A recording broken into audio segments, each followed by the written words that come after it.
हाय, मी अक्षता Deshpande holistic serenity हबमध्ये आपले सहर्ष स्वागत करत आहे. आज आपण पाहणार आहोत 7 चक्र.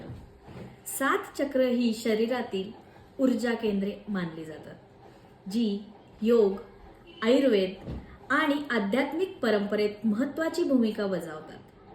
प्रत्येक चक्र आपल्या शरीराच्या विशिष्ट भागाशी आणि मानसिक, भावनिक व आध्यात्मिक पैलूंशी जोडलेले आहे. हे पहिलं चक्र आहे रूट चक्र. दुसरं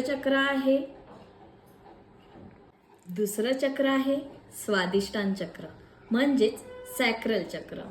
तिसरं चक्र आहे मणिपूर चक्र म्हणजेच सोलार प्लेक्सस चक्र.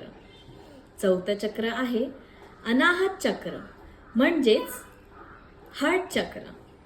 5वं चक्र आहे विशुद्ध चक्र म्हणजेच थ्रोट चक्र. 6वं चक्र आहे थर्ड आय चक्र म्हणजेच आज्ञा चक्र. आणि शेवटचं 7वं चक्र आहे सहस्रार चक्र म्हणजेच क्राउन चक्र. थँक्यू.